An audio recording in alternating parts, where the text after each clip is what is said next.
Hi guys, it's Chris here with the Teclast X16 Pro. Now this is the version with the X5 Atom in it, not the version which is the power one as the X7 in it. Slightly faster, has a slightly faster GPU and 8 gigabytes of RAM. This one's got 4 in it, and I've been using it now for about a week, and I'll go over the pros and cons that I've encountered while going through my whole review process with the tablets that I normally go through. So I'll start off with some of the positives here that the speeds of the eMMC, they're reasonably good for a 4.71 spec eMMC. Not bad at all, 4K reads and writes. And the overall design of the tablet isn't too bad. Now the screen brightness at the moment is at 50%. That's at 100. It's not actually particularly bright. I've seen a lot brighter than this screen here. It's about 190 nits of brightness. And I have seen definitely much brighter than this. My Surface Pro 4, for example, is about twice the brightness that this tablet produces. So if you use the screen outside, I think you're not going to be able to hardly see anything, but it does dim down, also very dim, so be good for nighttime reading. Now, the design of the tablet is a little heavy. You might have seen in my unboxing video.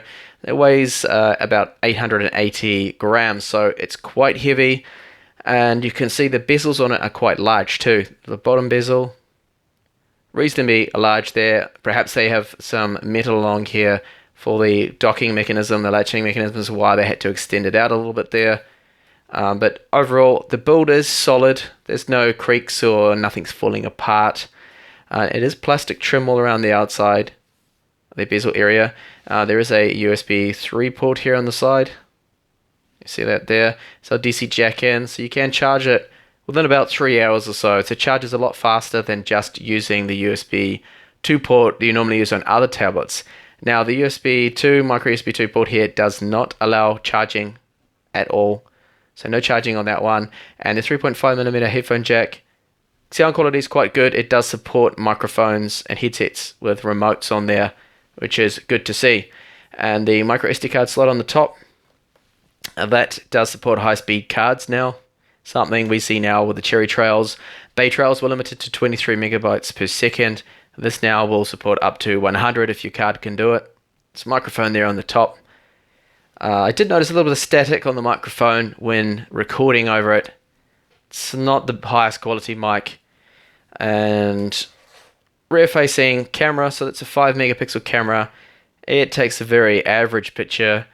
Not particularly good, but it's okay for voice chat. The same with the front-facing 2 megapixel camera.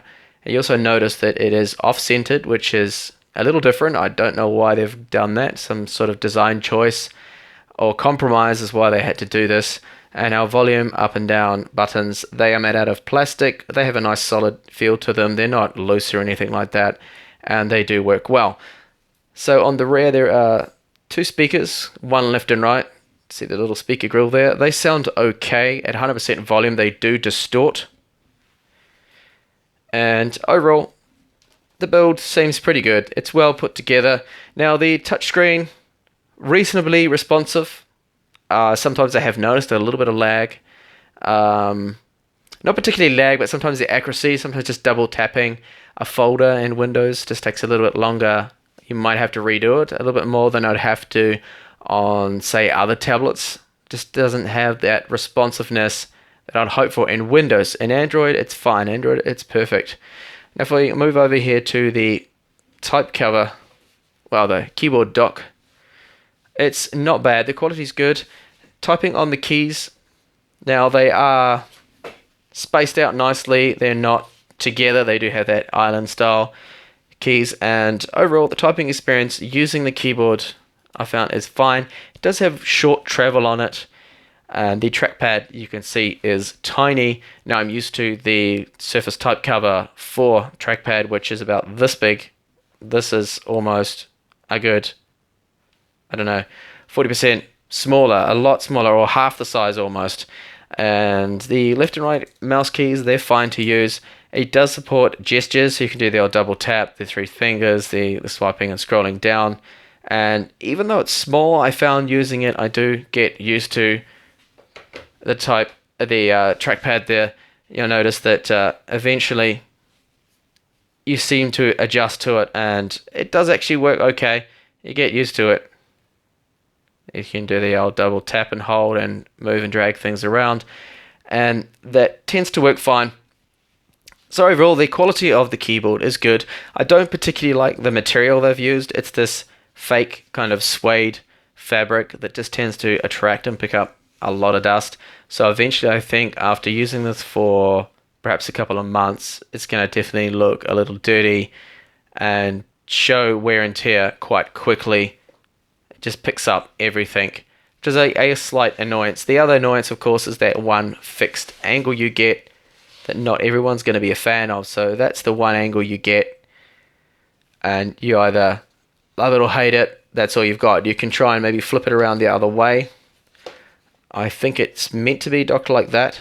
So if you're using it on your lap, you at least have that space of the rear of it to help hold it up. You can use it on your lap, but you do have to be careful, because if it falls or flops down, then boom, the tablet can fall over. So a little bit of a pain to that. Now, if you've seen my Windows hands-on video that I did capturing the actual screen, I went through some gaming and lots of benchmarks and things. I'll just show you some of them. Performance in Windows isn't as good as it is in Android. Android tends to perform quite well. I got some really good scores, but these scores here, for example, at least this one, Ice Storm, is a lot less than I have seen on the same chipset on the X98 Pro. And the Geekbench 3 score as well is less. Now, there's a reason behind this, and that was mentioned in my video, the hands-on video, and that is because of the fact that we've had thermal throttling on this. If I just zoom this up, so we can see here 85 degrees. That's what it got up to. And once you're using Windows, you don't notice any problems until you start to really push the system. So if you start to multitask a lot, or you start to watch perhaps 1080p, 60 frames per second clip, or you're just gaming or something like that, it will eventually climb up and get to 85 degrees. Now, when I was doing this, I had it on for 2 hours. I was charging the tablet at the same time, and temperatures crept up and performance did drop off significantly. When I was gaming, for example, in Dota 2, the frames per second was only around 10 to 15 frames per second, which is quite poor. Later on, I tested that game again when the tablet was actually cool, and I managed to get over 30 frames per second. So it definitely shows the impact it had, halving the frame rate. So if you're going to be gaming, this probably definitely is not the system to be looking at. The thing is, in Android, it doesn't have this throttling problem at all. And in Android, I never saw it go over 45 degrees. In fact, I don't even think I saw it go over 40 degrees. Temperatures are really good in Android.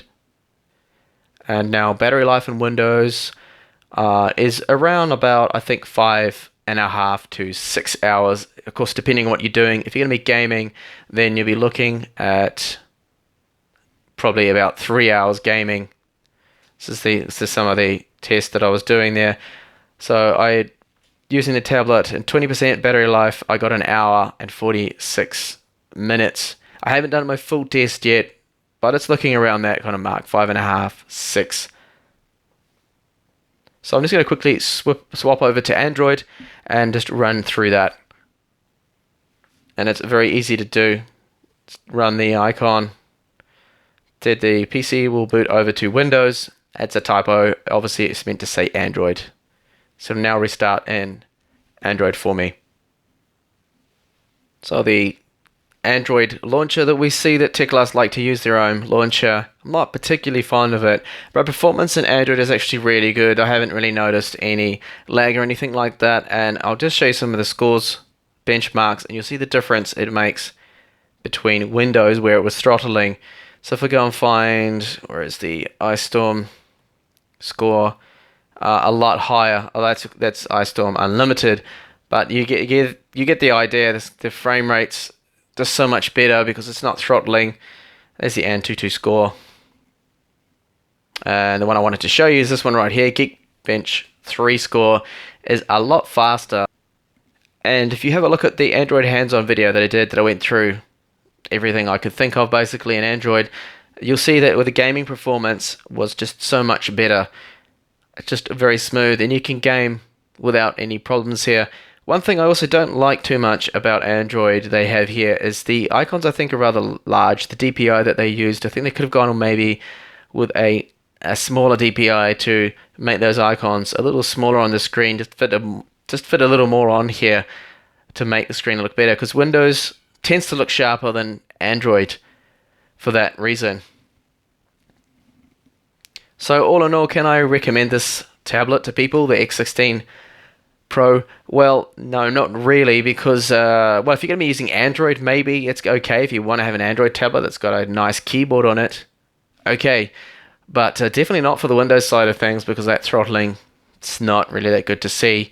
And maybe if you're not gaming, it's not going to be a problem for you, but if you do actually decide that you want to do something a little bit more demanding, you might actually notice and feel the tablet slow down a little bit because of that throttling problem. Again, that's only in Windows. In Android, that doesn't seem to happen at all. So hopefully Teclast can address that. Hopefully they see this video maybe and take a look at it and go, hey, yeah, okay, there is something going on in Windows. We've set the power limits too high. The power turbo times are too high. It shouldn't be turboing for so long. It's getting too hot. Or maybe it's something to do with the graphics heating up a lot. But I don't know. It is a little bit puzzling to see why it doesn't have that problem. It doesn't go over 45 degrees in Android, yet gets to 85 in Windows. It's a little mind-boggling there. I just don't really know the whole reason behind that, and it shouldn't be happening. It should not be happening. Okay, so it is, yes, a $230 tablet, but still, you'd want things to work. There is one other issue that I forgot to mention in Windows, and that is plugging external hard drives in, like this one here. This is a 1 terabyte Toshiba drive. I've noticed that they won't run at USB 3 speeds. I plug this one in. You see a white light's come on. Now that should be a blue light. Blue's for USB 3 and white's for USB 2. And I couldn't get full USB 3 speeds out of it. But when I used a pen drive like this SanDisk Extreme one, I could get USB 3 speeds out of the USB 3 port. So not sure what is going on there. Just another issue. Thanks for watching this video. Hopefully see you on the channel with more up and coming videos on tablets from China. Bye for now.